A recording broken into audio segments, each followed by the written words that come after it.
est-ce que avec Asenko, parce qu'on est dans la dernière semaine, il y a rencontre il y a initiation au président Zouaki, consultation au Salima, opposition prendra-t-elle part, oui ou non? Est-ce que les évêques et les CC, la Senko et les CC prendront part également à ces assises? Sans ces derniers, est-ce que cette consultation aura-t-elle vraiment son sens en termes d'attente pour la résolution de la situation et la paix à l'Est de la République démocratique du Congo?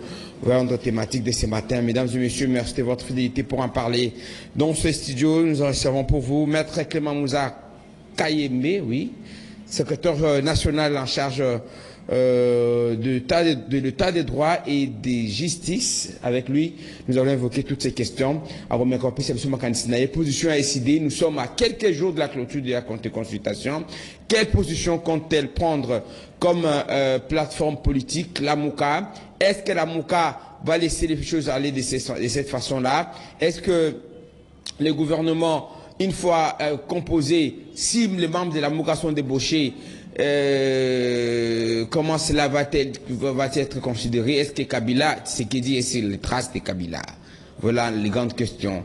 Pourquoi ne pas intégrer tout le monde? Est-ce que ces consultations sera-t-elle véritablement inclusive, telle qu'elle avait souhaité, en tout cas Vital Kamerhe, à l'entame de cette démarche et de rendre Kolongeli?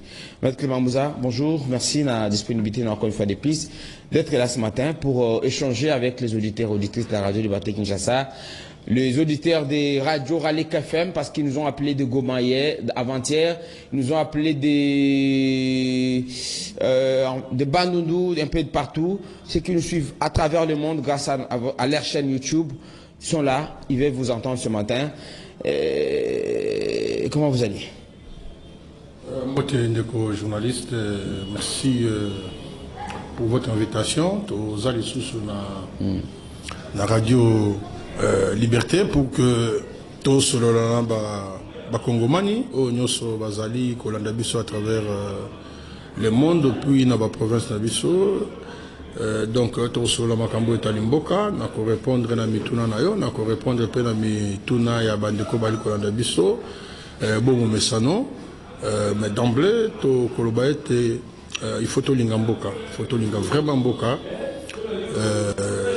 SID se porté très bien. Le président Martin Fayulu, le président élu à Kitoko, à Zamalamu, mais à la souci makasi pour Namboka. Donc souci lié à Kaka pour Namboka. Mais sinon Zambazo Sala et grâce. Bon, cause on a souci pour Namboka, ils ont condaté. Nzoto Kolia, Nzoto, ils ont condaté. C'est le mental. Donc Tongo me dit pourquoi. Place au bateau, sur la Maboko, la Champagne. Mais hier, ils ont réfléchi pour Namboka parce que le plus grand déficit aux gens en ils ont un comportement, il y a bandeko bazan a passerelle à pouvoir. Sur au taliban boyo au mon aneti mboka yana mon habitumbate. Au tali comportement la population au mon aneti mboka yana mon habitumbate. Mais ils ont un bandeko yo en tête Martin Fayulu ils ont réfléchi comment trouver des solutions parce que le Camboya capona bateau ndegam tu vas trouver une solution dans ma camp. 82 33 33 749 082 33 33 749. Je vous rappelle que vous pouvez justement nous suivre grâce à votre plateforme Radio Raleigh FM. Téléchargez l'application sur Play Store et suivez-nous quand vous voulez sur cette application. Grâce à cette application, vous pouvez, quand nous comptons dans WhatsApp, ou télécharger à mon Play Store au quotidien la moko banou na Radio Raleigh qui se fait dans la connexion à travers le monde en tout cas. 082 33 33 749. On aura des appels après l'intervention de Maître Clément Moussa. Mais pour l'instant, voilà, tiens, on va le pose à la peine notable à Tiamouti. Bikampa le Tiliki. Et tout ça, moi, passé. Ils ont sous moyen que le sexualité. On a appris qu'il y aurait eu des tests nationaux.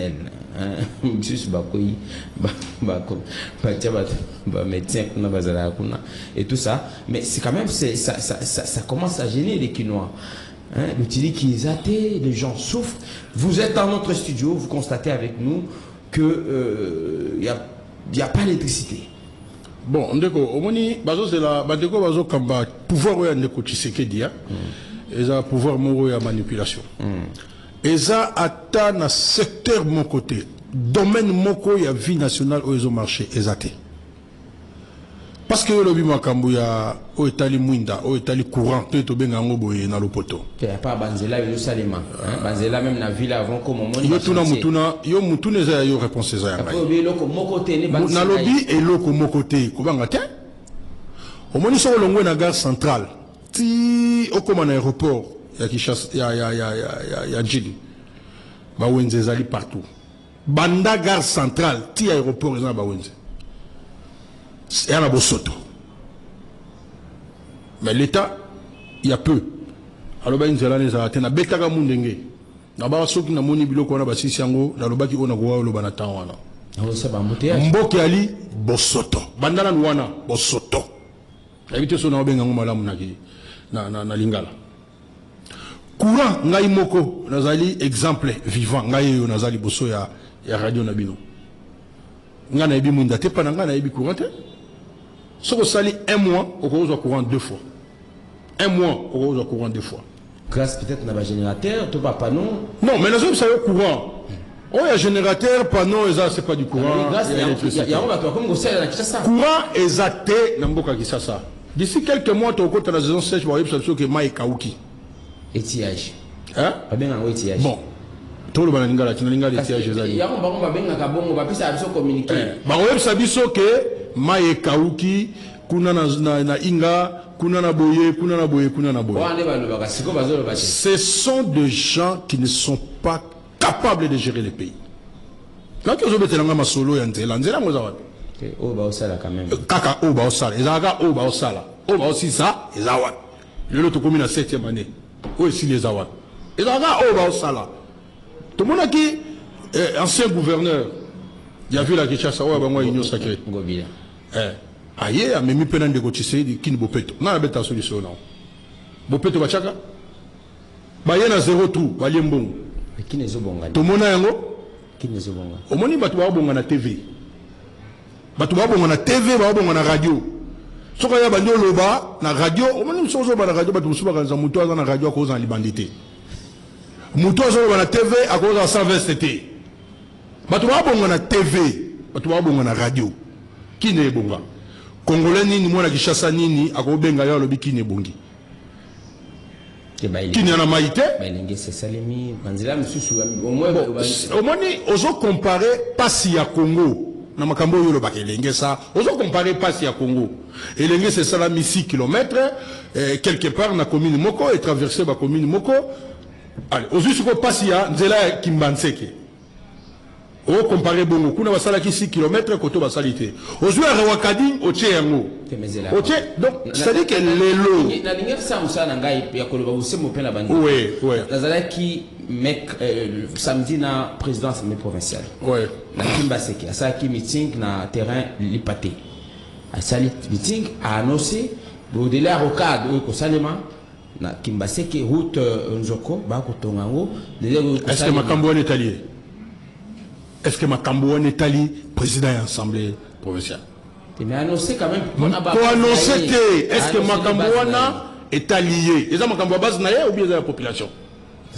Mais tout le monde a un spectacle. Bon, bango bazoya na politique, ba koti na politique, ba meandra politique est connu. Et dans la bateau baya na ba drapeau et ba parti politique 7000. Baye po ba banda osala nzela ti lelo bazonga te po ba inaugurer. Est-ce que Makambo est allié député?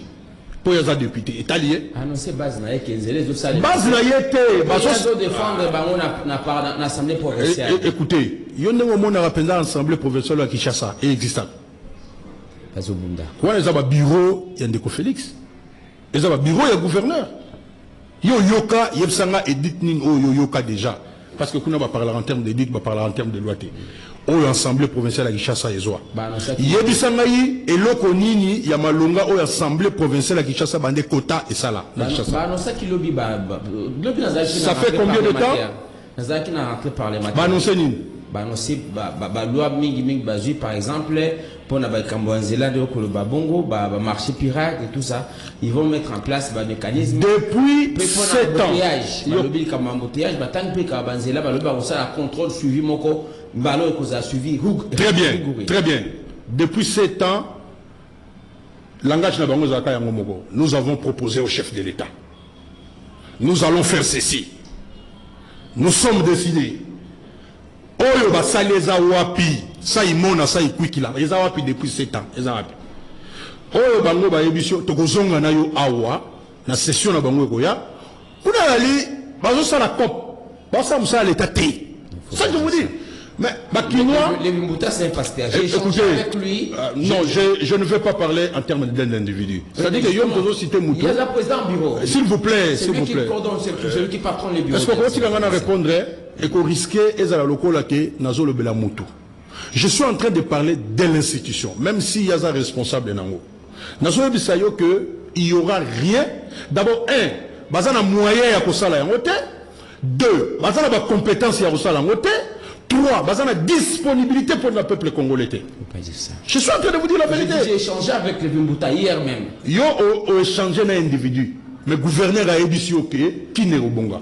Ça fait combien de temps depuis qu'il a lancé ce slogan? Il y a besoin de placer au Bongi déjà. Suivi, mais depuis 7 ans, c'est la même chose, c'est le même langage. Suivi rigoureux. Tokosala, qu'est-ce qui a été fait? Il n'y en a pas. On a fait au Bongi. D'accord. Alors revenons-en à l'électricité. Oui, l'électricité. L'utilité des Athènes à Congo. Mais c'est quoi solution toujours finalement? Mais solution. Celui, j'ai appris, on a vu sur la le Kwangai qui va tester Kuna. Mais finalement, pour éviter, est-ce que certains pays ils ont libéralisé? Est-ce qu'on ne peut pas laisser d'autres personnes venir investir dans ce domaine-là? Je vous apprends que le secteur on les a libéralisé. J'ai dit que ça a été libéralisé. Mais pourquoi? Il n'y a pas un seul investisseur au Congo pour faire du travail. Pourquoi? Mais le pays est en insécurité totale, le pays est corrompu. Il n'y a pas de raison. Nous qui sommes en insécurité.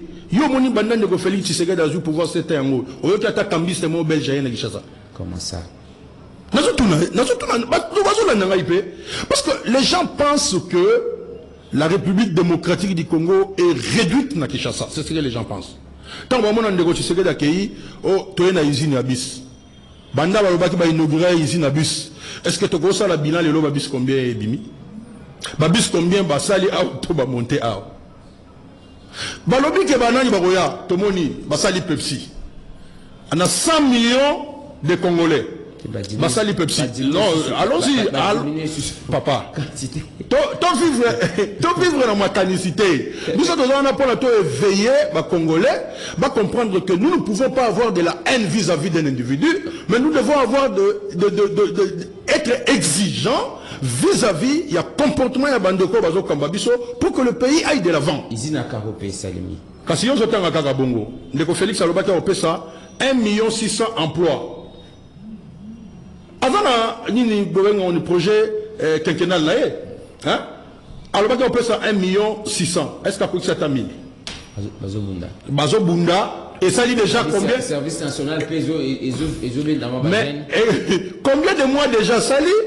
Après ça, qui ont en une année, ça dit déjà combien de mois et combien de mois? Est-ce qu'il y a 1000 à commis? Mais expert Baya, Balobake non, tu peux si emploi boui. Mais tu vas avoir un cop na bango. Mais tu vas ça là pour pas vivre, pas gérer gestion il y a journée balia. Ala la moi pongi, alukande na ko futandaku la fin du mois. Les gens sont en train de se débrouiller, le gouvernement ne fait rien pour les gens. Et ça n'a pas la sécurité en Boka. Ils ont un courant, il y a que courant les chasse ses athées. Mais facture yak. Le président Levi Mbouta a évoqué ça lors de son discours. Il a rappelé, il a déploré le fait que l'insécurité, la câble, la thème, le braquage est commis vraiment récurrent. Et puis là, pour ça, il a dit qu'ils vont interpeller le ministre de l'Intérieur pour que ma disposition, parce que l'un des députés a été attaqué. Manipulation de la population. Comment ça? Combien va l'État qui déjà au Balobaïke, combien? Combien? Vous parlez d'insécurité. Mais l'insécurité. Il a reconnu que Kinshasa a commis un braquage et belé. Braqué contre mon député provincial, Moko, avant-hier, et il a déploré ça hier en disant que le ministre de l'Intérieur sera interpellé, des mécanismes seront en tout cas mis en place pour éviter que la situation en a essayé. Les journalistes, au moins vous allez pouvoir. Mais cortège Yandeko Soumino et Bomi Moutouti. Et Bouminan, policier. Enquête, et ça m'a raté, et il a répété. Baboma, il va tout la prison. Le 2 septembre. Baloba va aussi l'enquête. Bino baba journaliste, ma ben sam no ba pesa bino ta enquête to banda ibo to komi place boy. C'est en cours. Hein? C'est en cours, hein? C'est ça la can en cours bongo. Tiba okende. OK? Et le siko yo au pesi on le bien souka onini, on le bien braquage. Mais les gens sont braqués tous les jours, il n'y a pas de sécurité dans Kinshasa. Le bateau sur un mécanisme, le bac a volé présent les Bimuta. Biso, il y a mon avis biso. Babomi policier na Moussa naïe. Parce que Aboyi Batouba les cas, dans sens unique. Vous imaginez, c'est un héros ce monsieur-là qui est parti. Tala, basoda bakufa pour nabiso, basoda bazoka pour nabiso, policier basala musala pour nabiso. Vous imaginez na mbouteillage au negezalaka. Bango ga fuba zonzela baleka. Balonga banda ko netongo bango na tongo te ponani. Biso poto comme ville na 7h, il faut le 5h. Matata pona banda ko na bureau na 7h ndenge. Na ba pende ko liya ou payer comme appel na ndako na 7h. Donc bango bala mukaka ba retard, bazana ba ambiance, ale na tongo baluka ba sens unique. Na ba mboka nyonso zaka na ba embouteillage pe. Na ba mikila poto so embouteillage ezali ba officiel ba oleka. Moto roulage, to policier, ozali boso zo fungola nzela, bas ba prêtaka ba sens unique te. D'abord, ils ont violé, ils ont contravention, ils ont violé la loi, ils ont violé le code de travail. Et même si les policiers à Koufa, il y a un bêta. Il y a une police professionnelle. Il y a un moment qui ont interprété. Officiellement, écoutez. Si vous avez un rôle dans la politique, nous avons la politique. Dans la communiqué, il y a la police. Donc on encourage parce que la police, c'est la police. Tant que le bateau Sokoto, il y a la police, il va se 50 000. Donc ça. Et puis, tous les gens qui ont la filière, et la police a 100 000. Bon, banani va teke la bango. Banani va sala ngo pour va teke la bango. Il faut pas mener banquette. Bah, réseau on est koufa. Police ont foutu la ndako policier. Nakan. Comment vous trouvez ça? Parce que nous avons besoin de bannir. Yango, tolo bakate tika tolo ba. Nous avons besoin Congo Oyo et la Congo digne, les Congolais va vivre la dignité. Civil, policier, militaire. C'est-à-dire que là où il faut encourager, nous devons encourager. Tout le monde a tout enquête aux ala nengenini. Ndeko Kabeya, comme bonhomme sous Soginani, Ndeko Kabeya, il faut tout le monde a clair l'enquête naïe. Parce que tant que tout le monde est ministre de la justice, Aya Lobi Kendeko Tshisekedi, Bamanka est déjà 100 coups d'État. Mais on a dit qu'on beaucoup de gens qui bon, vous savez, en droit pénal, la tentative est punie de la même peine que l'infraction consommée. Tentative, on a mis ce salama. Banquette n'a pas 100. Hier, basali ba tentative bazui était. Même boka bazui yango, bunagana bazui yango, ti kota walika le bazozwa. Vous voyez des ministres comme ça? Alors, on va aborder l'autre thème du jour parce qu'il va de Kobaza et Belé Bakolanda Bisso et Belé Baobenga à travers la ville province de Kinshasa. Vous nous suivez de partout.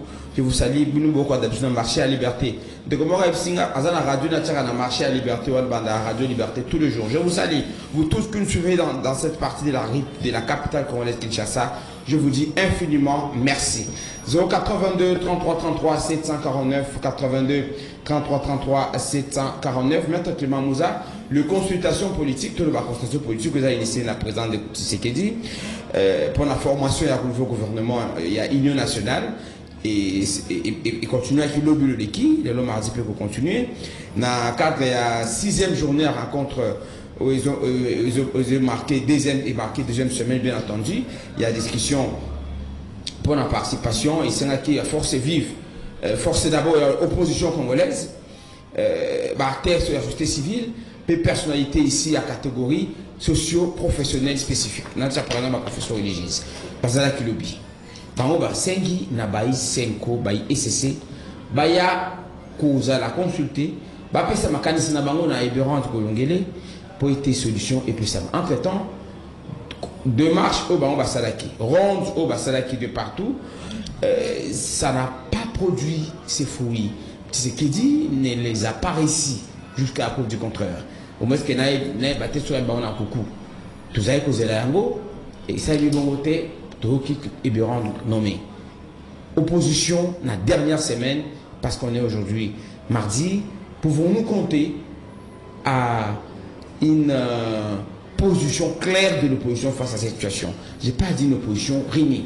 Je fais allusion à cet article publié ce matin par nos confrères qui met en musique la figure emblématique et opposition de Martin Fayulu, de Sanga, Mukwege, Moïse Katumbi, Tapoyo, toute cette figure emblématique. Est-ce que vous êtes beaucoup ça la bloc pour montrer sa position face à cette situation? Parce qu'apparemment, vous semblez parler de façon individuelle jusque-là. Merci beaucoup, Ndeko journaliste. Avant d'aller au la question, on a interpellé. Parce que si les Cambouya Mabé, tu es à la police. Si les appels malam, tu es à la police. Si vous avez un bébé, vous avez à la police. Bah, critiquez biso sala ga rapona ko bongisa musala parce que lelo au moins une situation ba jeune est compliquée. Hein, ba ko kanga jeune pour excès de santé, ba ko kanga pour excès de cheveux, ba ko kanga même excès de choco, excès de beauté, vagabondage, tout ça. Et oui, tout ce que vous voulez là est sur ngate. Mais to senga, oui, to senga na oyo azali responsable, il y a la police na Kinshasa à continuer. Il y a des bons policiers. Et il y a des policiers qui ont comme il se doit. Oui. Et il y a des bateaux qui ont mais ébélé, en tout cas, ils ont la police, ils ont la boka. Nous avons une recommandation spéciale dans la police, il y a roulage particulièrement. À partir, il y a des bonhommes. Ceux de moutons, il y a des bonhommes. En tout cas, la population, il y a Tchangou, Batouba, Rokufa Pamba, Batide, Salama et aux habientés. Naïbi que le chauffeur par moment récalcitrant, balingo supportant embouteillage, j'étais bisognon sur le chauffeur, par moment tous récalcitrant. Mais mon beko on a code de la route est à mon beko. À partir il y a des bonhommes, bon mais quand dispositif, moutou kamorote kota sens unique entre des bonhommes dans quartier 1. Ça devient vraiment un problème. On a failli connaître un accident grave ce matin. Au moment où taxi bis. Bango pilon msusu récalcitrant trois pinés moto so comme na des bonhommes 800 cyniques bon c'est quoi on a sur le boulevard pour pas qu'il m'embouteillage 800 cyniques pour pas qu'il m'embouteillage mais regardez un peu vous êtes sur le boulevard j'avoue hein? Là parce que moi-même na moto la fois passée pour la comme en train il y avait pas moyen que le kawana na moto et le chauffeur nous a conseillé de continuer à partir à tout ça cynique. Il faut refuser ce conseil là, c'est un très mauvais conseil. Comment ça entre quartier bien entendu il y a Massina. Oui. Alors c'est un très mauvais conseil. Moi quand je suis sur la moto, moteur a comme mécangote soit mekika bonne citoyen zongabo ou bien okiti singai. Donc to senga la police va meka osunga population. Mais cette solution on n'a pas embouteillage. Non, la solution, il faut pas mettre les autres en danger. Le code pénal, le code de la route est universel. Il ne faut pas mettre les autres en danger. Ça, c'est une mise en danger. Mais qu'est-ce faire pour que c'est un problème de gouvernance. Mais attendez, et apparemment, il dégage à qui? Apparemment, c'est ce qu'on dégage. Il y a un ministre, il y a Bino, il y a Ino Sacré, il y a transport. Non, on va encore le Bamsani, il y a ça. Jean-Pierre Bemba. Ansani. Nini. Mais tous on reconnaissant la Nini. Permis de conduire. Il y a permis de conduire. Mais bonjour. Bible. Banda c'est Kabila Zalaki, tout ça qui est en côté. Voilà. Bible Bandi. Permis de conduire biométrique. D'accord. Je suis d'accord. Non. Soyez autant à la jeunesse. Soyez autant à la jeunesse. Soyez autant à la jeunesse. T'es tout reconnaissant. Parce que personne n'a malobat. Mais personne n'a malobat. Personne n'a malobat. Bola moyalité. Bana Congo ba omona ke Jean-Pierre Bemba Igwe. Ali ko sala musala ma be.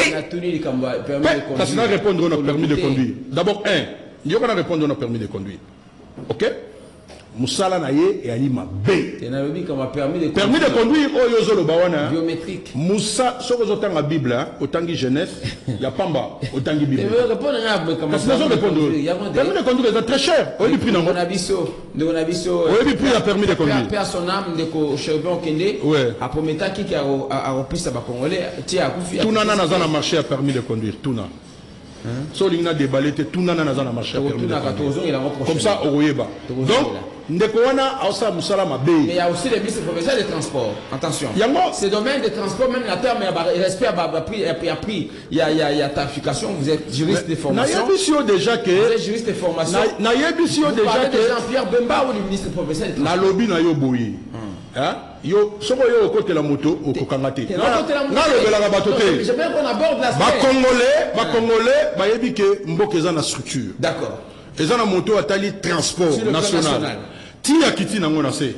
Si on sort au bango nyonso la globalité. La province. Nalobi nyonso. Prenons le cas de la province. Nalobi gouvernement union sacré pour comprendre bien. D'accord. Pour peuple pas comprendre. Batumi ba ko la pemba kambetali prix à transport. Nalobi. Nalobi boye ndeko tikanga na s'exprimer. Yo invité ngai. Yenazo quoi. Yo comment compter la bateau? D'accord. Soko ko compter la bateau ba ko inao. Nazo relancer yo. Nga personne na lobe la bateau makambo lokuta. Bateau se pela na ngai te. D'accord.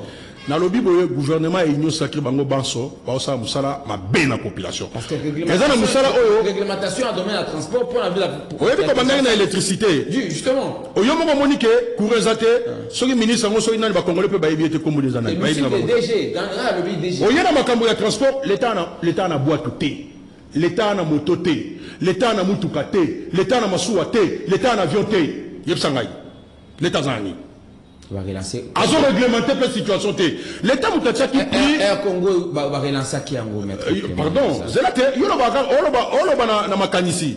Bacha qui prie à transport 1000 francs. Longwa tingasa ni tina ville. Bande ko ba benga biso ba. C'est ça le problème. J'ai déploré ça. Pour la ministre provinciale. Mais na biso ke bazo sala musala té. Ministre provincial à transport, à ce niveau-là, il faut veiller. Quand transport té, bon on va dans environnement qui ça c'est za bosoto. Mais il y a un ministre à Kinshasa, vous parlez. Non, Kinshasa. Nyoso, bango nyoso. Je demande ce que j'ai dit. Bango nyoso. Merci. Basa musala mabe. Ozu bango nyoso, au tchependa architecture boye. Nous devons féliciter Mikolo Eza ministre des Affaires étrangères. À ce plan national. Nazo yebisa yo, bon ministre des Affaires étrangères ya Kinshasa zala. To ya bandu ndazali. To ya chopo azali. Nandimi, on a le tout va non Kinshasa. Et on likamba transport, environnement, baza pe la Kinshasa beti bango. Kinshasa makambo ese beba. Na ebisio que gouvernement union sacré ba osala musala te ngai na ali ko féliciter ministre des affaires étrangères oya bango ya union sacré en tout cas azo sala ba percer azo yoka pe makambo o biso bana Martin Fayulu tolobaki pona ko sala akomi ko landela ngo mwa muke tozo mona ke bakomi ko lobela mwa likambu ya Congo mais le kola za ye moko le coup la zone meka yé moko te pour Jean-Pierre Bemba do tambo ya pe ko sa campagne ya soña na zalaki soña na zali mo konjina ye desina longola ekala. On va aborder notre sujet principal, je l'ai dit, secrétaire national en charge d'état des droits et de justice, maître Clément Mouza. Nous le recevons dans ce studio de la radio Liberté Kinshasa. C'est la radio de la liberté. Et pour que vous le compreniez, Aza Libre, Azo le ballon soit lingui. 82 33 33 749 82 33 33 749. Ma question, Batouni, est-ce qu'il peut s'en répondre? Allez-y. Yo peut s'en attendre. Yo côté la batute, yo tout na mituna. Na côté le motute. Mato bazola ndaba ebite na côté. Merci Baroloba. Na côté la. Toloba makambo solo, toloba mingité, mais toloba bien. Allez-y. 1. Bana Congo baeba. Mokili mobimbe ba que tokokende concertation wana te pour na kosala gouvernement d'union nationale. Ezali union sacrée azo consulter union sacrée. Makambu ya malamu kuna ekobima te parce que procédure nango bake ezali mabe. Biso banso ba congolais toali lelo kotanga kombo ya cohésion nationale. Biso nyoso ba congolais lelo en tout cas les patriotes ba moni ke mboka na biso yali na pasi. Il faut tobimisa mboka na pasi oyo tozali nango. Pasi ya nzale ezali, pasi ya misala ezali, pasi ya bitumba ezali, pasi ya agression ezali. Donc toza en face ya crise moko multiforme.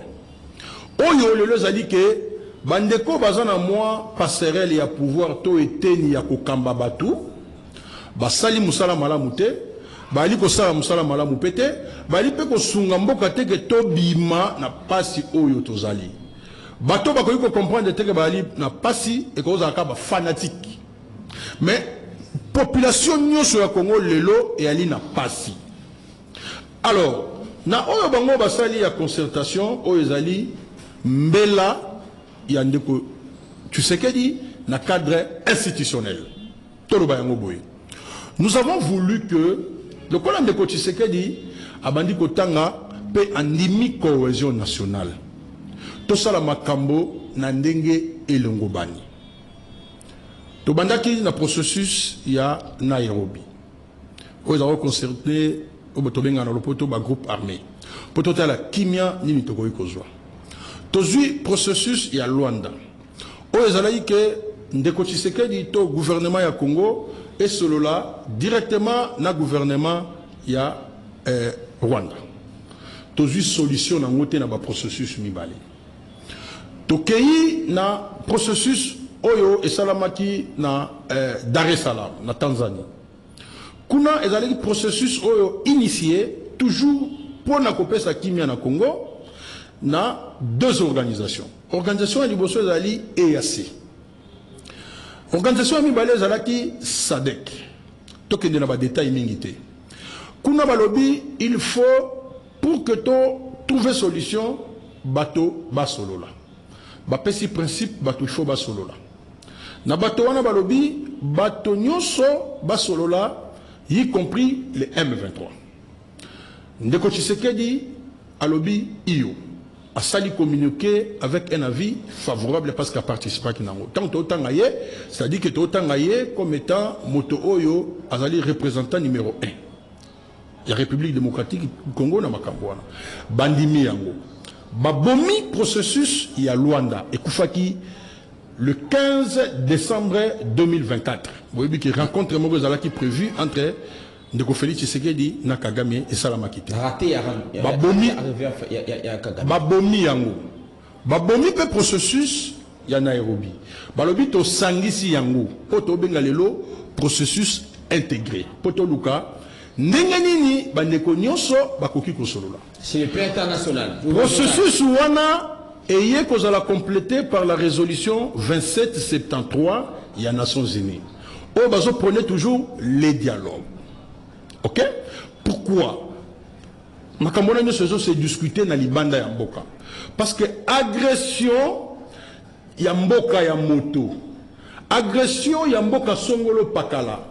Ndenge ekomami na mikanda pezali défini la résolution moko ya motuya ya Nations Unies otolobaka résolution 3314 et monisi que lelo oyo définition on va pesa ikuna mboka na biso eza effectivement agressé mais okomona que bande comme sou bazo sala pe ba effort c'est vrai lelo pe biso ba kongomani tozo sala ba effort eza la biso bana décider et ça va être comme sous-soupé bazo sunga pour que tout soit solution. Alors, na étape où to commis cette crise, et ça na bandeko bazali na bamboka mususu oyo ba memeli biso makambo. Mais biso moko bana mboka to sala nini. Voilà pourquoi les lots tozana processus ya Kinshasa. Basango basungi biso balobi te passe umeli. Je veux dire aux gens qui nous suivent maintenant là, baïba eloko moko, peba kangango na mutuba lo bake mwana ya Martin Fayulu, mwana ya aigle asali pe aigle ya muke, alobaki likambo moko lelo kanga yango. Bitumba oyo tozali nango na mboka na biso Congo lelo. Situation oyo tozali lelo oyo batu balingi bazwa mabele na biso, pe bomengo ma be oto bengi ba richesse na biso. Elle bitumba oyezali contre monsieur Félix Tshisekedi té. Elle bitumba pona bana ya Congo biso lelo na lobana na biso ya lobi na bana ya biso ya lobi o ya lobi ya lobi. Yango bomona ke biso toko tika ndeko Félix Tshisekedi la pongi butu moy tozali ko réfléchir ndenge nini toko trouver solution. Donc bo retenir yango ke za bitumba ya Congo, la balkanisation et l'implosion du Congo et bandi les lotés, pe batouana baza toujours dans bas projet, mais il faut tous là, bon, moko pour que ton maître intention ya batou, ma kanisi ya batouana en échec. Voilà pourquoi biso tolobaki ke il faut une cohésion nationale. Vérité, réconciliation. Lancé le 31 août 2024. Mais les lots, papa, puisque pour balobité, les Kambango Zalinini. 2025, en tout cas, il faut tous Kimia. 2025. Balobi, tozo sala moussala pour que tous Kimia. Obabengi, pacte social, et puis les vivre ensemble.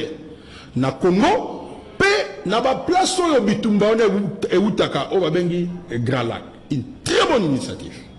bomoni ke batamboli bisike belé bakutani na président ya Uganda, bakutani na président ya Rwanda, bakutani na président ya Kenya, bakutani na monsieur Nanga, bakutani na Joseph Kabila, bakutani na Moïse Katumbi, bakutani na Martin Fayulu, bakutani na bato ndenge na ndenge, bakutani na président Macron, bakei bakutana na pape parce que mokitani ya pape ayambi bango lelo obali na mboka États-Unis batamboli bisika wana nyoso bali ko tambola pona ko bomengo ya bana na bango te bali ko tambola zela papa zela pardon na répondre yo je m'excuse beaucoup na répondre na mutuna na yo c'est important dans l'étape États-Unis ndeko a tout dit parce que yo ko tangi mboka ba ko tambola bazi musolo wapi il a cité zela zela to balingi batia tseke ba congolais pardon ndenge balobi OK baza lelo na mboka États-Unis baza ko luka bomengo ya basi na bango te baza ko luka bomengo ya bana na bango te baza ko luka des questions mineures comme ça ngana ko aborder en côté na émission quand je viens dans une émission c'est tellement sérieux pour l'avenir du Congo de nos enfants que c'est quelqu'un vous dites bien quelqu'un je vous réponds même la majorité non soyez patient je vous réponds je pense que je suis dans mes minutes les moyens donc aujourd'hui nous demandons à l'ensemble de notre peuple de payer sa chance à la paix, de maximiser chance à la paix. Et aujourd'hui, la seule option qui va permettre Bissot Congolais de maximiser chance à Rosoa Kimia, en dehors de ce qui a été décidé dans Dar es Salaam, en dehors de ce qui va être décidé au niveau du Conseil de sécurité, que Bissot Congolais soit conscience de ce qui nous arrive. Voilà pourquoi les Lobatou, Basoloba, Bazumbongo, mais Chol a répondu. Mais ce Chol a répondu que les lois en bateau a milliards. Et ça, là, est l'autorité. Et que les organisations mêlées des individus même. Mais Chol a répondu à cette question-là que les en bateau bazo sunga bango. Mais parce que beaucoup ont dit que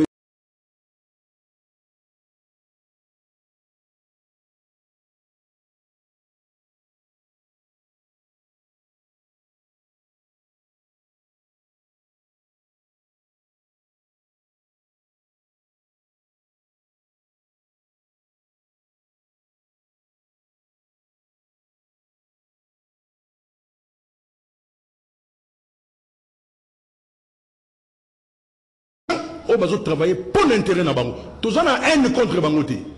Nous avons beaucoup de respect dans nos pasteurs. Mais les rappels à l'unité. On les appelle tes copes. Ils appellent à la division. Nalobi ils appellent à la division. Voilà ce que je veux vous dire. Est-ce que vous n'êtes pas au courant que Basango va consulter? Quand vous avez la société civile, ils sont politiques. Est-ce que vous êtes au courant que Basango va consulter? Les représentants du peuple ici étaient à la consultation. La société civile, nous sommes politiques. Écoutez, nous sommes éclairés population, nous sommes suffisamment éclairés. Est-ce que l'église du Congo, l'église du Christ au Congo est cessée? Et qu'il y a une consultation? Ça n'est pas de déclaration, Batouana Baza informé ou bien Baza des églises de réveil. Ils ne sont pas là. Mais Kassina Bisayote, Zala patient, parce que le porte-parole Yasenko, à Saloba, Bakotissa demande na bango pona pas un décochisekedi. C'est un décochisekedi de répondre. Non, mais là c'est congolais. Pardon? Nalobi, Bakotissa demande pas ya décochisekedi. Mais à responsabiliser congolais. Nalobi, non. Mais il faut que vous ayez un rôle. Ndeko. Tout ça expliquer la population. Ndeko Ebera, Azawana, pour la Makamna Bango Tali, Union nationale. Gouvernement. Est-ce que la Senko travaille pour le gouvernement? Est-ce que. Non! Bazon n'a pas ça le remaniement. Quand on ne ramène pas tout le monde.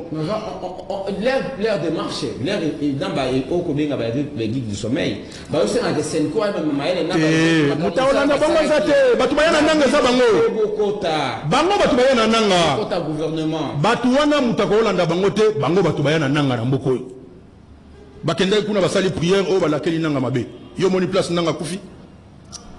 Bakende kuna basali prière au boy. Yo zo mona situation les autres kuna na terrain. 82 33 33 6 Nous devons dire des choses pour permettre Mboka et que Liboso. Nous n'avons pas de problème avec les pasteurs, ils exagèrent. Est-ce que vous ne craignez contre la République. Est-ce que vous ne craignez pas les débauchages au sein de l'opposition? Félix a fait les débauchages avec les FCC Cash et produits résultats. Joseph Kabila salade débauchage n'a eu de pèse. Et produisait les résultats. Vous attendez à ça? Demain matin, on attend le gouvernement national, Maître Clément Moussa, ministre. Je vous dis que je ne serai jamais ministre dans ma condition. Ça, je vous l'ai dit. Famille va ôter, mais là. Les amis comme famille, les amis comme Yamboka. Lumumba s'est battu pour ce pays. Fayou s'est battu pour ce pays. Etienne Tshisekedi s'est battu pour ce pays. Ndeko Félix Tshisekedi s'est battu pour ce pays. Et tant oiseau Kende Abunga, il faut te ramener, il y a raison. Alors, que faire? C'est inhumain. C'est le dernier virage, dernière semaine. Il y a consultation. Ouais. Que faire? Vous n'allez pas participer. Qu'attendez-vous? Qu'allez-vous faire? Là, ici, il y a dit non, parce que le pays ne va pas s'arrêter. Nous demandons, parce que le pays ne va pas s'arrêter. Le pays ne va pas s'arrêter. Ce qui est au Bokoya. Je suis d'accord. Balam Babalia. Que feriez-vous? Yokate, je suis d'accord. Balam Babalia. Que feriez-vous? Nekolobi pays va s'arrêter. Nous avons connu de crise depuis. Pays s'arrêtera. Mais tu vivras dans condition. Congo est à niveau. Le Congo n'est même pas dans l'agenda international. Qu'est-ce que nous allons faire? Vous allez subir. Voilà, bon, nous demandons à M. Félix Tshisekedi. Vous allez subir. Au posant la question sur on va répondre au Bando national Sibir. On va subir. C'est M. Félix qui va subir. C'est pas nous. Si nous estimons que Azo continue qu'on s'est dressé dans l'obstacle, qu'est-ce que nous allons faire? Nous allons demander sa démission. Vous n'avez jamais lu le document signé par les CID? Nous sommes la taille à cohésion nationale. Si quelqu'un se dresse un obstacle contre la cohésion nationale, contre le peuple congolais, qu'est-ce que nous faisons? C'est la Constitution. C'est un vide de Ce n'est pas un vide, mais c'est un travail pour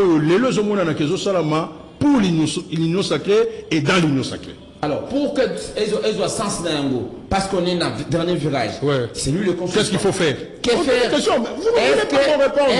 Est-ce que Kolongele aujourd'hui paye, s'il impliquait Nanga, s'il impliquait l'opposition, êtes-vous prêt à participer pour cette... Non, écoute. Dans cette peuple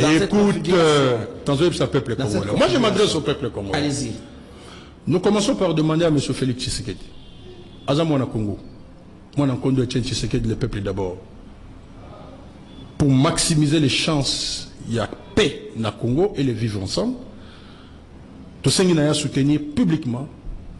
J'ai entendu le ministre Yabango Union Sacrée parler du processus, il y a Cinco et SCC, très favorable. J'ai suivi la mère Mendo aussi, qui hier a félicité cette initiative. Ndeko Félix à soutenir l'initiative voilà. Au finish. Ça ne sera pas un double emploi? Congolais de côté et Senko. Je veux faire comprendre à la population qu'il y a deux choses. La mission des Congolais, on va passer comme spécial, le gouvernement d'union nationale. Un gouvernement d'union nationale, où ils allaient remaniement à l'union sacrée. Ne parle pas de tout le monde. Mais le gouvernement vise à appliquer tout le monde. Ils ont le Wenge Musica, ils ont voix Wera Sonte, ils ont voix JB Pianate. Ils ont Wenge Musica. Mais démarche, mais dans tout le ce qu'ils ont Wenge Musica, tout terrain, 4x4. Wenge Musica. Aux en voix à JB Pianate, aux en voix à Wera Sonte. On est à Wenge. Parce que Makambone Zali va protéger tapis rouge de Félix Tshisekedi. Et ça m'a trouvé solution. Alors, l'unité de l'opposition. Yo Zali na pota. Au lieu de la pota au Tchakisi, pota et Kauka, yo zi pota aux en infection makasi au Tchakakisi. Pota ne Kauka. Pouvons-nous dire aujourd'hui, Maître Clément Moussa, parce que c'est toujours que Maître Clément Moussa, qui est secrétaire national en charge de l'État des droits et justice, n'a décidé à Martin Fayoulou, mon Kambimoune est parti, ou en opposition, mon parti, ils allaient l'élo dans l'opposition tout le bas radical. Est-ce que vous ne voyez pas que ceux qui vous ont aidé dans l'ordre dispersé? Il y a Fayoulou, il y a Katumbi, il y a Sessanga, il y a Deli Mukwege, et tous ces gens divisés. Est-ce que ce n'est pas ça qui fait que vous continuez à être considéré comme opposition a pété pour que vos revendications ne soient pas prises en compte aujourd'hui? Parce que tout ce que vous dites, ce sont des éléments fondés. Vous rappelez à ce que dit l'essentiel, comment ça, l'intérêt allé pour mettre tout le monde ensemble. Mais il ne vous attend pas. C'est parce que vous êtes divisé. Est-ce que vous voyez que vous ne créez pas que cette position continue comme ça si vous ne fédérez pas vos forces, par exemple? Ok, très bonne question. Notons que dans la vie, chacun a un rythme. Ça, c'est Eloko Liboso. Deuxièmement, Kabila dit qu'il est disponible pour le pays. Est-ce que ce n'est pas un point positif pour la cohésion nationale? J'ai oublié de citer Kabila. Martin Fayoulou dit qu'il faut la cohésion nationale. Ce n'est pas un point positif. Et il dit qu'il pardonne à tout le monde. Il n'a de problème ni avec Félix Tshisekedi, ni avec Kabila, ni avec n'importe quel moutou. Ce n'est pas un point positif. Moïse Katumbi dit qu'il est disponible, il soutient la cohésion nationale et le processus de Kinshasa. Claudel Louba a dit la même chose. Notre vieux Deli, c'est ça là. Il dit la même chose. Ok? Mukwege a même publié. Et c'est le prix Nobel de la paix. Lui, il y a dans la société civile. C'est le prix Nobel de la paix. Tout ça, à la tribune, à Bimisi Makambu, Oyo, au Batu Batanga. Alors qu'est-ce qui bloque? Parce que vous n'êtes pas fédéré. Ce qui bloque, c'est parce que M. Félix Tshisekedi, c'est le problème. Non, mais c'est pas parce que vous n'êtes pas fédéré, parce que vous ne faites pas des revendications, non. parce qu'on vous appelle l'opposition à péter, regardez. Vous ne manifestez pas. Ok, très bien. Opposition à péter. Très bien, opposition à péter. Bien, opposition à Babis. C'est qui dit à le Babis, nous en amté. Hein? Vous connaissez opposition à Rotumba Babis. Au moment où bateau va pouvoir, Basalara Mobulu Awa, Baké au côté de l'ambassade. Bango Bazawana, Baza, modèle la Bango Zandengiwana. Biso opposition à péter. Nana bimi péter siko. C'est siko, il y a toujours le pouvoir.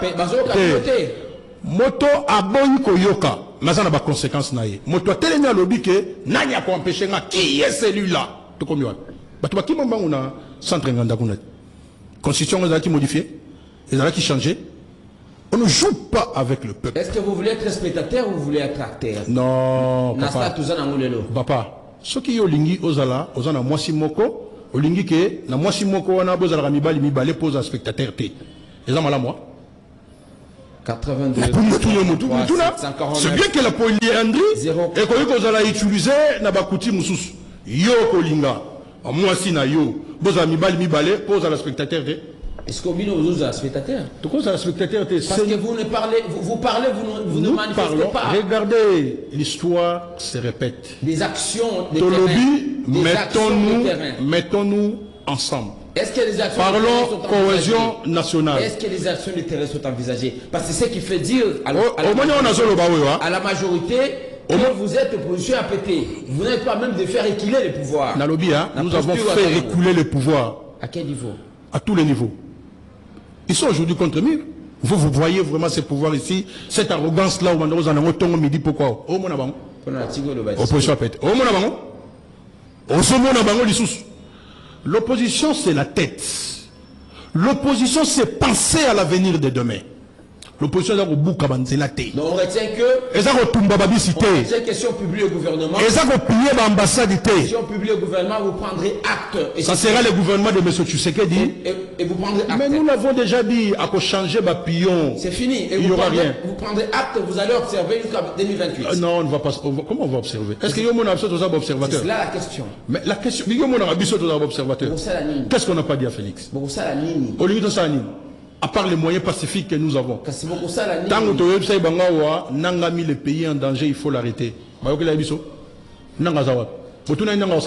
une affaire privée, regardez là où le pays est en train de sombrer aujourd'hui. On peut prendre des interventions, Mandeko. Comme vous voulez, je suis là pour répondre. 82 33 33 749, Maître Clément Mouzakaï, mais je rappelle, Nabana Dibia Radio Liberté Kinshasa, Kazaï secrétaire national chargé à État de droit, Père Justice, de Keko Mituna Bandeko, Obengi, n'a respect invité Nabiso, peu importe comment ça. Tendance na yo obtuni motuna na yo na respect invité na biso opportunité motuna ko na yo to pesita na banandia Radio Liberté Kinshasa belandia YouTube CTV Radio officiel. Merci, je vous salue à partir de partout à travers le monde. Vous nous suivez. Quelqu'un m'a dit en Belgique à Komelinga lobby de Kubona ndako makasa na sepela appel ma question na yo nandego sekaka na sekaka pour makambo donc c'est que madame te allez prendre cette intervention. Allô, bonjour. Allô, bonjour de quoi? Oui, bonjour de Gobonais, de Gopablo, na Bango, na Italie, na Pézito, Maître Clément Mouza, oh, na Sopelagana, na Maïde, na moko ya maine na ka décider processus la qui s'attend de là on est fini tout ça la procédure qui s'attend tout ça il va courir mais c'est tout le ba vérité ils a tena ba ko ko na gouvernement au côté côté c'est tout ba na vérité qui m'a dit to kende na processus ya malam du gouvernement national. Merci beaucoup. Obengi teni temps. Oui, nalingi vous tenir compte à temps. Vous tenir compte à temps l'intervention. On s'est pris votre chose pour tout allez-y. Observation et Aliboy. Je constate que depuis un certain temps, Ndeko Clément Moussa Souaza Boya na édition contradictoire à Zako Zalate, à Zako monologue Kakaye, Mokoza constat na Sadi. Question à Nisa Aliboy. Ndeko Clément Moussa. Ce qui parle de l'opinion qui vous a dit la républicain, beaucoup réagir pourquoi? Parce que il y a une élection dans ce pays, tu reconnais que le président Félix Azan Ngwendena a dirigé qu'il a 2028. Pourquoi vous ne voulez pas attendre 2028? Boyana, opposition au gouvernement et à la gouvernance, au lieu que vous ne avez pas de mandat à Moninga. Allô, bonjour. Bonjour, on a donné la bandale. Bandale Clément Moussa. Oui. Tout n'a pas boyé. Wenge maison mère ataka pa ya zate ne lelo guitare beta ga na wenge wana donc tuna ye ataka pa zate maison mère beta ga guitare mais etika oya zoto nsoki ba kodite biso be tangi ba pièce pe to na besoto ko ba ministre donc le ko shauri wa boyi ko kota biso pe to ata ba ko kota to ba ministre yo za na opposition de la majorité. Allô? Il est parti. Abi le ko la même ba boyi ko kota. Abi ceux qui me font la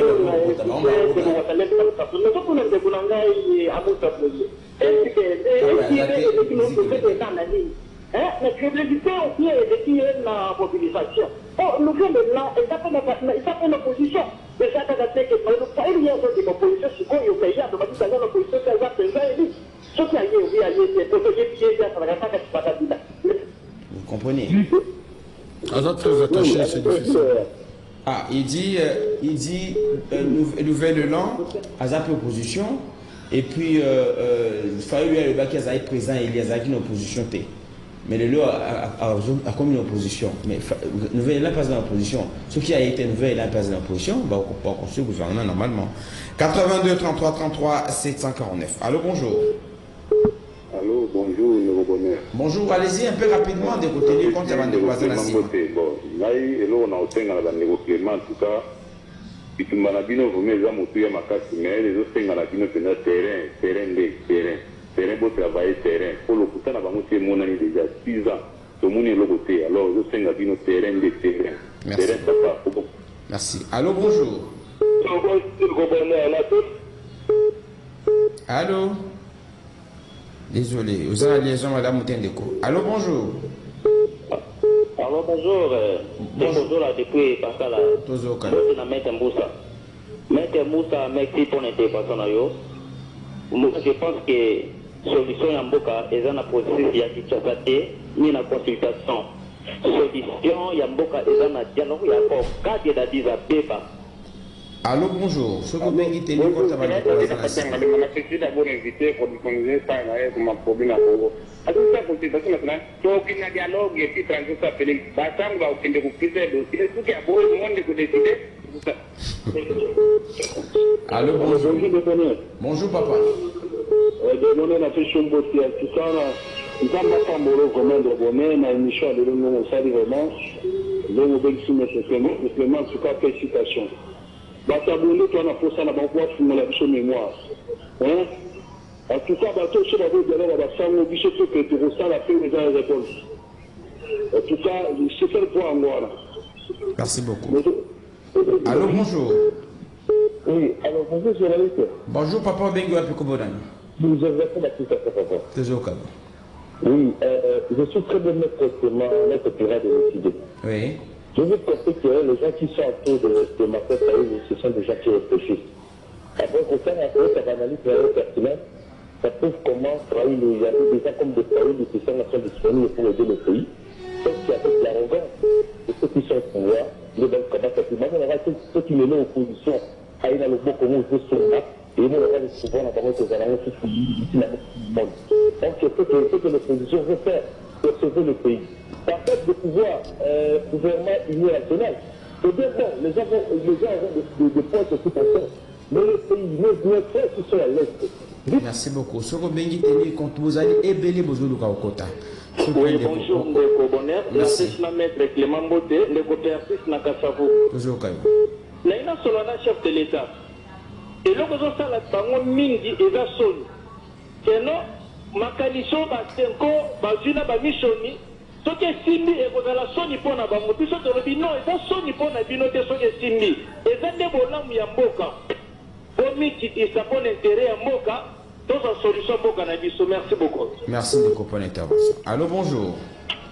Un très bon résumé d'intervention, Nabino, ça va nous aider à prendre un peu assez d'intervention parce que vous allez ébeler beaucoup de choses. Allô, bonjour. Oui, allô? Bonjour, papa Bengo à Pikombonani. La Bengo Pino Nandalema. Ngalima toujours au cabinet. La main avocat. Mais avocat toujours au cabinet.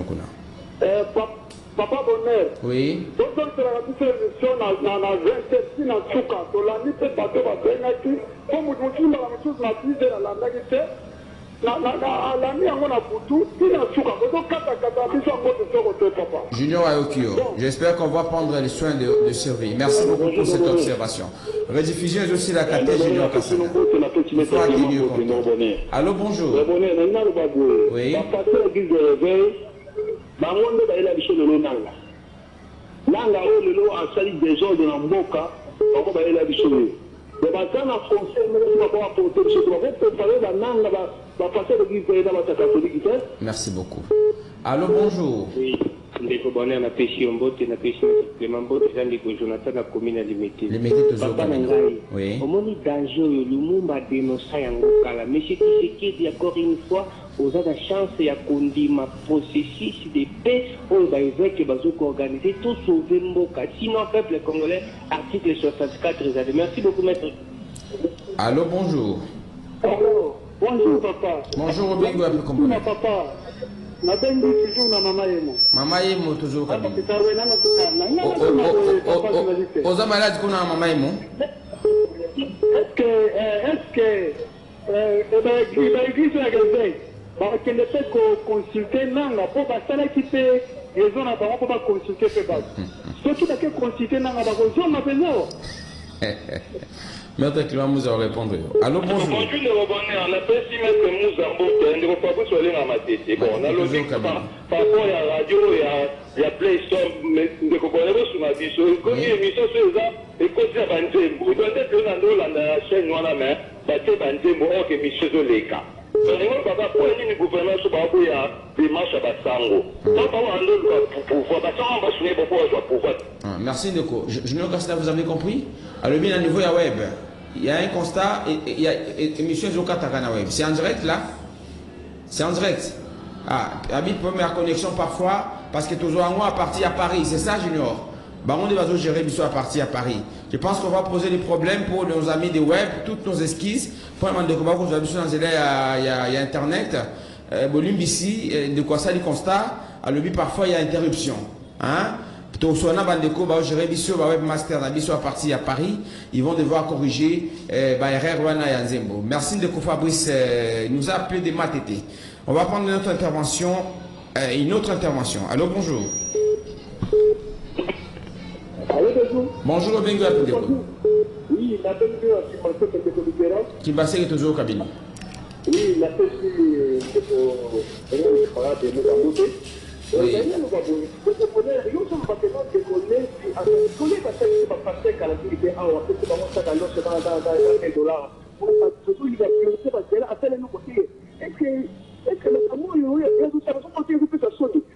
Apesi batoni ni ndekole vimbuta.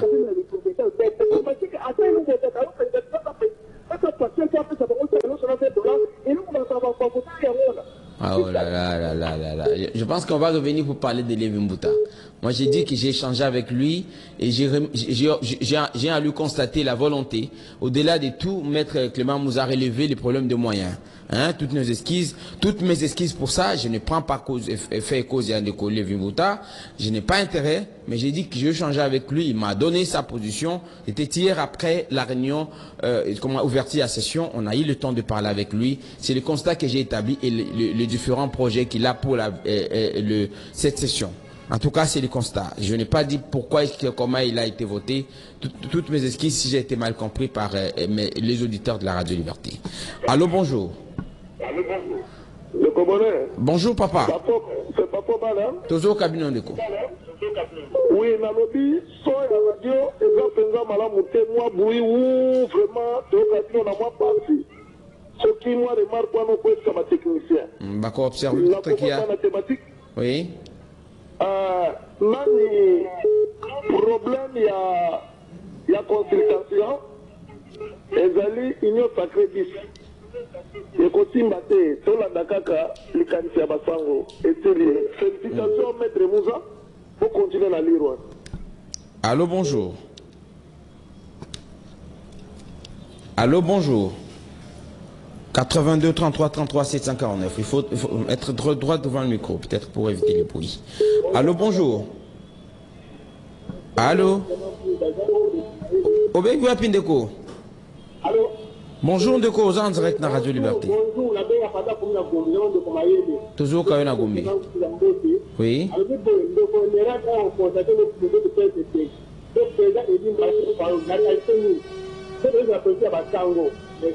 Merci beaucoup. Allô, bonjour. Allô, Ndeko Bonheur, bonjour. Bonjour, papa.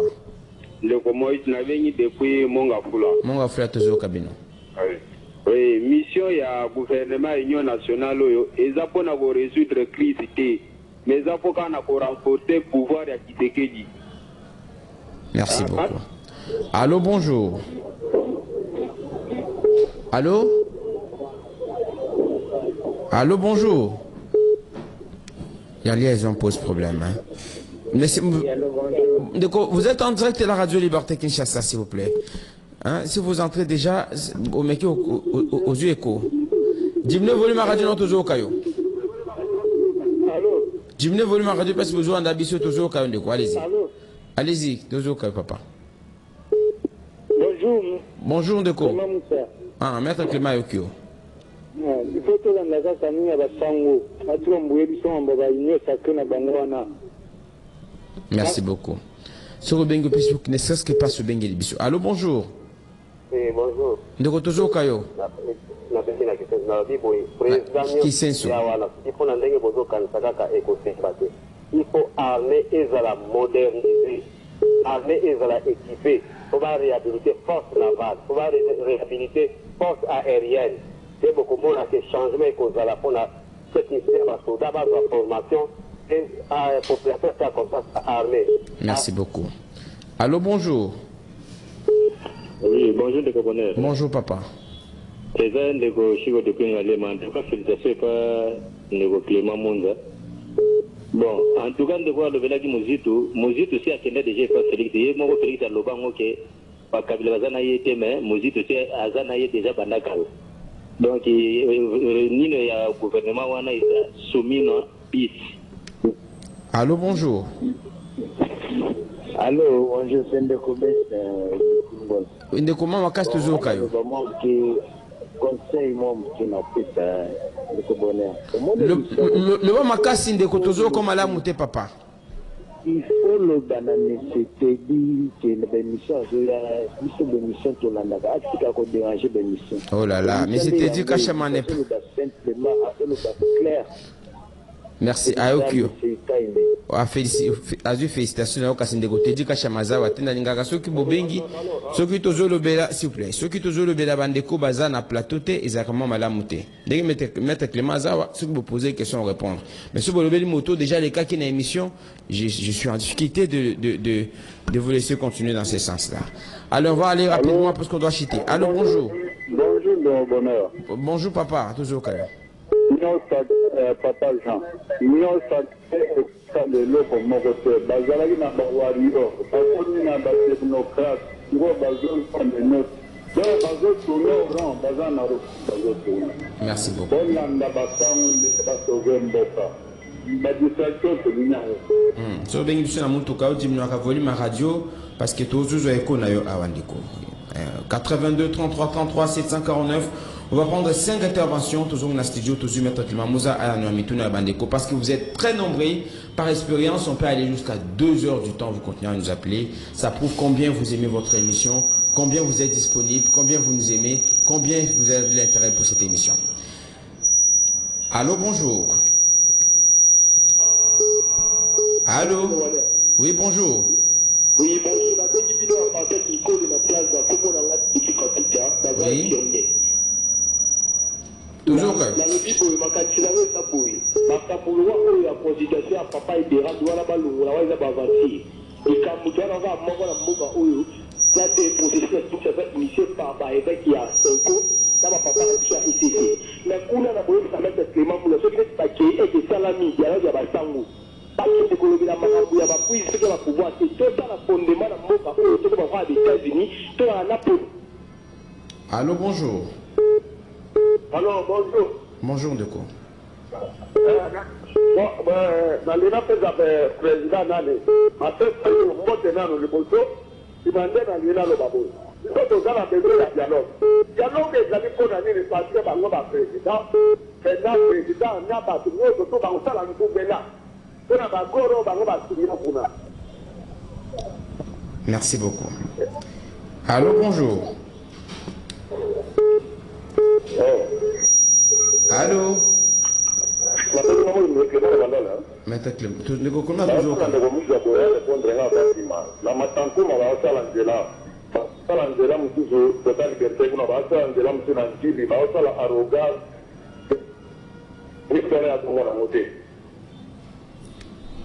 Allô, bonjour. Oui, allô, bonjour. Bonjour, de quoi? Ah, bonjour, pas journaliste. Au Bengu Apinde Kombo Nani. Congo. Congo central, Namboka Ninona. Avant du centre. Qui sent tout au PCB Mbote. Badoba Nini. Mbote n'avait no basson. Bozona na biso na bozana wenze, bozana ndako, bozana belé, j'espère place bozali. Oui, na Kimbala. Ah, na zando ya Kimbala, c'est ça?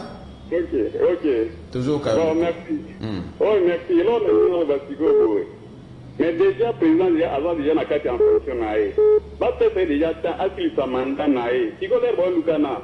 Bon ka pas si ko attribuer mandat de sous. Ba ti ka acquis sa mandat nae, après ça va te revoir et ko kinango. Ura moni na zana ngane. Ba ti ka acquis sa mandat nae, après toute l'élection. Pouvoir to ka élection. Ba ko te ko bana baleli. Bande ko baleli ba msu bazo attendre na tongo te ba ozana pourquoi bakati. J'espère que vous avez respecté. Allez, portez-vous bien, au revoir.